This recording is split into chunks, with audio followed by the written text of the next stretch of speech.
Hello, my name is Annalisa Villa, Senior Journalist at S&P Global Energy. Today we are here to talk about the Carbon Border Adjustment Mechanism, CBAM.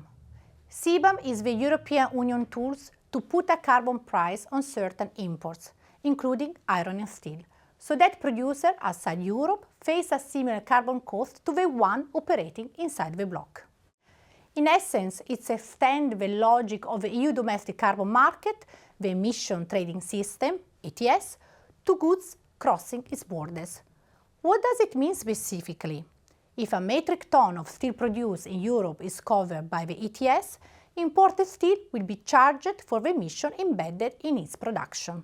The aim is to level the playing field between EU producer and non-EU producer. The mechanism began with a transitional phase in October 2023.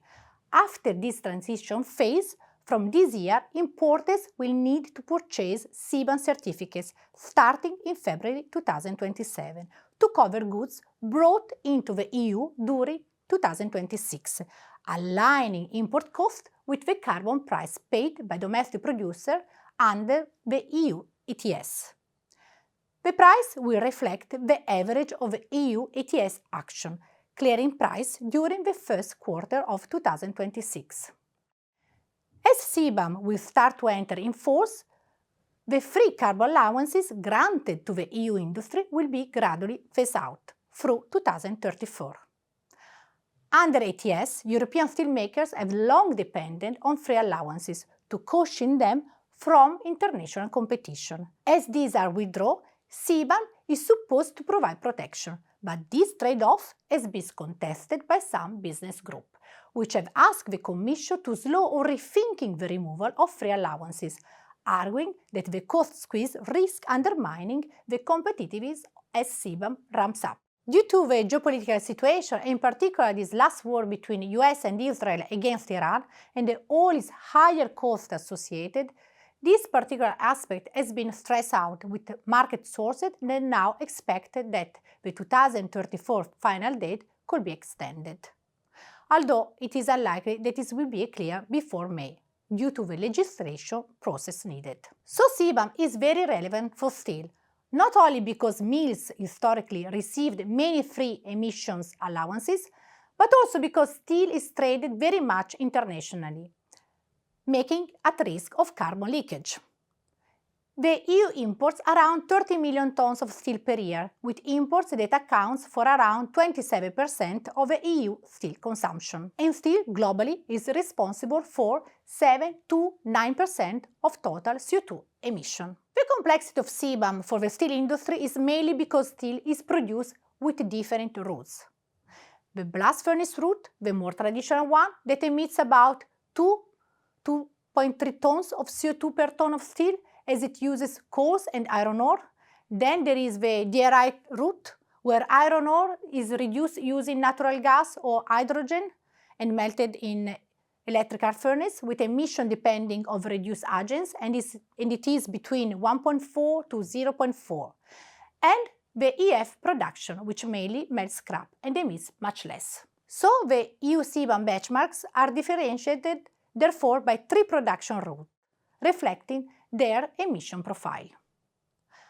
Under the EU CBAM framework, default values are conservative estimates of embedded emissions, expressed in metric tons of CO2 per metric tons of products, and are applied where verified installation level data are unavailable. Those default values are significantly higher for many producers than actual emissions, with importers and distributors that say that they are currently absorbing risk they cannot calculate. Some importers complain to S&P Global Energy that CBAM still lacks clarity, pointing out that certification bodies are expected to be announced only in September 2026. Most imports made from January 1, 2026 will likely fail to obtain certification before well into 2027, forcing importers to use the default emission values. Sources said that even buying from a producer extra-EU that they even trust, there could be a difference between their methodology calculation and the verification body. On top of that, sources said that the annual CBAM surcharges also encourage imports of finished steel derivatives, Although the mechanism is expected to be extended to the supply chain of the steel products in 2028, according to some, this 2 years gap is considered too late because they said in the meantime imports of steel derivatives could surge. On the other side, overall, domestic steel producers remain positive about CBAM, which they think that together with the new safeguard measures that will be put in place by July 2026 will finally enable them to protect them by cheaper imports, as well as sustain the margin and profit and increase the company's authorization levels.